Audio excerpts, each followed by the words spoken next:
कल मैंने एक वीडियो डाला था कि बेगूसराय में एम्स क्यों नहीं, बेगूसराय में विश्वविद्यालय क्यों नहीं, बेगूसराय में एयरपोर्ट क्यों नहीं, हवाई अड्डा क्यों नहीं।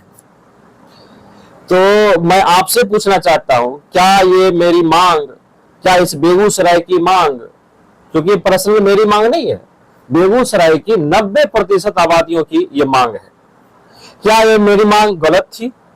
बेगूसराय के 90% जो जनता है जिनकी ये मांग है, क्या उनकी मांग गलत थी? मैं ऐसा क्यों बोल रहा हूं?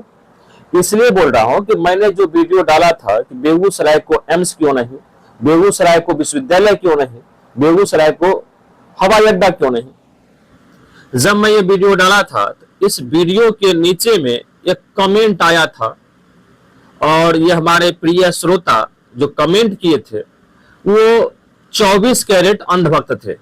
आपको शब्द पढ़ने से भी पता चल जाएगा, क्योंकि ऐसे अंधभक्तों को ना तो एम्स चाहिए, ना तो इसको विश्वविद्यालय चाहिए, ना ही इसको एयरपोर्ट चाहिए, ना ही इसको विकास का चाहिए, क्योंकि इनको इनके आका इनको समझा के रखे हुए हैं, बाबू आपको 5 किलो राशन फ्री में दे रहे हैं भाषण, और अपने लिए तैयार करके रखे हुए हैं आसन, और तब ना 5 साल चलेगा तानाशाह वाला शासन। इनको समझाए हुए हैं, तो इनको ये सब चाहिए नहीं। और ऐसे लोगों के परिवार में एक भी बच्चा पढ़ने वाला नहीं होगा, इसीलिए करते ये शिक्षा का विरोध कर रहे हैं। और एक बात याद रखिए, जब आप शिक्षा, रोजगार, स्वास्थ्य की चर्चा करेंगे ना, तो एक पर्सनल पार्टी को लगता है हमारा विरोधी है। अरे शिक्षा, रोजगार, स्वास्थ्य की बात करने पर अगर आप समझ रहे हैं कि हमारी पार्टी का विरोध कर रहा है, इसका मतलब है कि आप इस तीनों चीज का विरोध कर रहे हैं। तो एक अंधभक्तों ने कमेंट किया, वो आप पढ़ लीजिए, स्क्रीन पर लिखा हुआ है कि ये तीनों चीजें, मतलब ये उनकी बात कर रहा है जिसमें एम्स, हवाई अड्डा और विश्वविद्यालय की बात की गई थी। ये तीनों चीजें सीपीआई को वोट देने से क्या मिल जाएगी? मैंने कभी नहीं कहा कि सीपीआई को वोट करिए। मेरे एक भी वीडियो में नहीं देखिएगा कि चाहे सीपीआई के कैंडिडेट या सीपीआई के या आरजेडी के किसी भी व्यक्ति का नाम लेते हुए आप 3 ही शब्द मेरे मुंह से सुने होंगे, शिक्षा, रोजगार और स्वास्थ्य। और ये 3 शब्द बोल देने से आप सीपीआई और आरजेडी की बात समझ लेते हैं अंधभक्तों। तो इसका मतलब आप भी मान के चलते हैं कि शिक्षा, रोजगार और स्वास्थ्य की बात आपके आका नहीं करते हैं, दूसरी पार्टी के लोग करते हैं, ये आप मान रहे हैं। क्योंकि मैंने अपने मुंह से, अपने शब्दों से उनका नाम तक नहीं लिया किन्हीं का। तो ये तीनों चीजें सीपीआई को वोट देने से क्या मिल जाएगी? तो मैंने लिखा कि मैंने नेता चुना है बेगूसराय में, या नेता चुन रहा हूं, कोई बाप नहीं चुन रहा हूं। क्योंकि अगर आप बाप चुनते हैं तो बाप लांगर रहे, लूल रहे, अनर रहे, कान रहे, कोतर रहे, बाप बापे होता, बाप का बदल नहीं सकते। लेकिन हम नेता चुन रहे, नेता को तो कभी बदल सकते हैं, अगर एक बार काम नहीं किया तो बदल देंगे। लेकिन कुछ लोग तो सीधा बाप चुन लेते हैं, वो कैसे बदल सकते हैं, चाहे बाप कैसा भी। पहली बात। दूसरी बात लिख करके लिखा है कि अगर देगा तो मोदी ही देगा। तो 5 साल में मोदी, ये 10 साल जो हो गया है और 5 साल आपके माननीय मंत्री का हो गया है, वो क्या बथुआ उखाड़ रहे थे? ये पहले बताइए, ये 10 साल में क्या दिए बेगूसराय को? दूसरी बात, नीचे में लिखा है कि असरारी में अस्पताल, मेडिकल कॉलेज बन रहा है। भाई साहब एक फोटो खींच करके अब जरूर हमको शेयर करिएगा कि कहां बन रहा है, क्योंकि आपके आका भी ना अपने भाषण में दरभंगा के एम्स के बारे में चर्चा किए थे कि दरभंगा का भव्य एम्स बन करके आप देखिए बिहार वासियों के लिए तैयार हो गया है। और जब वहां पर रिपोर्टिंग करने के लिए मीडिया जाती है तो वहां पर बंजर भूमि नजर आती है, वहां पर जानवर चढ़ते हुए नजर आते हैं, कोई एम्स नहीं होता है। आप क्या इसी तरह के अस्पताल बनाते हैं। 100 स्मार्ट सिटी की बात की गई थी जिसमें भागलपुर भी शामिल था। आप जाइएगा भागलपुर तो आप देखिएगा भागलपुर की सड़कों की स्थिति, वो स्मार्ट सिटी है। स्मार्ट सिटी बन के तैयार हो गया, आप तो देख ही रहे हैं। तो उसी तरह का एम्स आपके लिए असरारी में बनता होगा, यह बात आपको पता होना चाहिए। दूसरी बात, आपके जिला से जो मंत्री हैं वो अपने मंत्रालय का कितना रुपया खर्च किया आपको पता होना चाहिए। उनके मंत्रालय का रुपया लौट के चला गया, लेकिन बेगूसराय में खर्च नहीं हुआ। तो आपके जैसे लोगों के लिए 5 किलो राशन, फ्री में भाषण, साहब आपका तैयार किए हुए फिर से आसन, तब 5 साल तक चलेगा तानाशाह वाला शासन, ये तैयार करके रखे हुए। इसीलिए करके आपको शिक्षा की जरूरत नहीं है।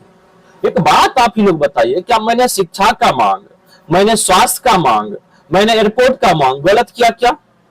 और अगर देगा मोदी ही तो हम तो कहते हैं आप रिक्वेस्ट करिए, कोई भी पार्टी दे दे, बेगूसराय की जनता को क्या पत्ती।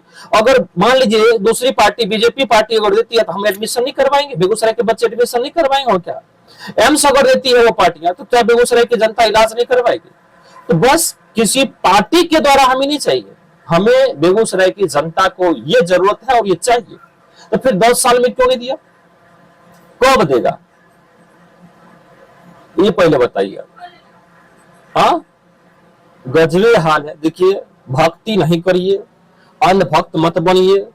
शिक्षा के लिए, रोजगार के लिए आप जिस भी पार्टी के समर्थक है उसी पार्टी के अंदर रह करके आप मांग करिए, अपने पार्टियों को कहिए। लेकिन आप बताइए, आप जानते हैं आपको शौचालय दिया जा रहा है, आपको 5 किलो राशन दिया जा रहा है, अभी अपने पैसों से दिया जा रहा है। ये सरकार कहां से दे रही है आपको भी पता होगा। ये आपको 5 किलो राशन दे रही है, आपको शौचालय दे रही है, आपको 2 लाख रुपया आवास योजना में दिया जा रहा है, जबकि आपको पता है कि 2 लाख में घर बनेगा कि केवल जो है सो नीचे में जमीन ही बन पाएगा, ये भी आपको पता है। और उसमें कितना भ्रष्टाचार है वो भी आपको पता है। तो आपको 5 किलो राशन मिल सकता है, आपको शौचालय मिल सकता है, आपको उज्ज्वला योजना के तहत गैस मिल सकता है ताकि आप 1,000 में भरवा पाए। उसके अलावा आपको आवास मिल सकता है, इसके अलावा आपको स्मार्ट कार्ड, आयुष्मान कार्ड मिल सकता है, आपको आधार कार्ड मिल सकता है, आपको स्वास्थ्य कार्ड मिल सकता है, आपको क्या कहते हैं, मतलब इतनी कार्ड बना हुआ है, इतनी कार्ड बना हुआ कि भूल जाइएगा कि मेरे पास कार्ड कौन कौन सा है। और उस कार्ड का क्या नतीजा होता है? कोई कार्ड नहीं होता है, कोई भी नतीजा नहीं है इसका। ये सब चीज आपको मिल सकता है, आप फ्री में जितना भी चीज लीजिएगा ना सब कुछ मिल सकता है, लेकिन आपको रोजगार नहीं मिल सकता है, आपको शिक्षा नहीं मिल सकता है, क्योंकि उसको पता है कि ये शिक्षा रोजगार दे देंगे ना तो ये हमारे बातों में नहीं आएंगे, भेड़ बकरियों की तरह हम इसको पीस नहीं पाएंगे, हमारे पीछे खड़ा नहीं होंगे, क्योंकि ये शिक्षित हो जाएंगे। तो एक बात बताइए, आप अनाज दे सकते हैं, आप आधार कार्ड बनवा सकते हैं, आप आवास दे सकते हैं, आप शौचालय दे सकते हैं, आप उज्ज्वला योजना दे सकते हैं, आप किसान के खाता में 6,000 रुपया भीख दे सकते हैं, तो आप शिक्षा क्यों नहीं दे सकते हैं? आप रोजगार क्यों नहीं दे सकते हैं? ये पहले आप बताइए। क्यों? इसलिए नहीं आपको दिया जा रहा है क्योंकि इन सबसे ज्यादा जरूरत उसकी है और इस सबसे ज्यादा महत्व उसकी ज्यादा होती है, और इतना महत्व की चीजें, इतनी कीमती चीज आपको नहीं मिल सकता है।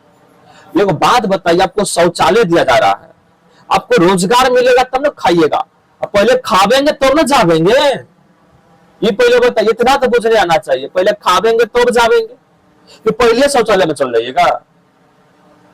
इसलिए पहले आपको रोजगार चाहिए, पहले आपको शिक्षा चाहिए, तब जाकर के बाकी की चीजें। अब बताइए, एक रोजगार आपको मिल जाता तो आप वॉशरूम भी बनवा सकते हैं, आप राशन भी खरीद सकते हैं, आप घर बनवा सकते हैं, आप स्वास्थ्य का इलाज करवा सकते हैं, स्वास्थ्य में खर्च कर सकते हैं, आप हर सुविधा एक रोजगार से कर सकते हैं। लेकिन आपको केवल एक रोजगार नहीं दिया जा रहा जिससे सब कुछ का निदान हो सके, बाकी आपको सब कुछ दिया जा रहा है। इसीलिए करके ध्यान रखें कि शिक्षा और रोजगार सबसे पहले जरूरी है। इसीलिए करके साहब, भक्ति छोड़ करके आप रियलिटी में आइए। और हम नेता चुन रहे, फिर से कहते हैं, हम कोई बाप नहीं चुन रहे कि बदल नहीं सकता। अगर इस बार जिसको आप वोट दे रहे हैं और वो जीत करके जाता है, आपकी मांगों को पूरा नहीं करता है, फिर अगली बार वही हर्ष करिएगा जो इस बार करने जा रहे हैं। और आप राजस्थान को देखिए, एक बंजर भूमि में किस प्रकार से वो राजस्थान डेवलप कर गया है, क्योंकि वहां की जनता नेता चुनती है, कभी बाप नहीं चुनती है। 5 साल एक जो आया वो अगले 5 साल फिर कभी नहीं आता, चाहे कितना अच्छा काम क्यों ना कर ले। इसलिए करके इस बात को ध्यान रखिए। तब तक के लिए थैंक यू, टेक केयर। और अगर आपके मन में और भी कोई सवाल हो तो आप कमेंट में जरूर लिखें और आपको जवाब मिलता जाएगा। और बात रही ये कि आखिर बेगूसराय को पहले क्या मिला, तो ये भी आप कमेंट में करिएगा, फिर हम गिनती करवा देंगे कि बेगूसराय को उन 70 सालों में क्या मिला जिसका आप विरोध कर रहे हैं। चलिए, तब तक के लिए इतना ही।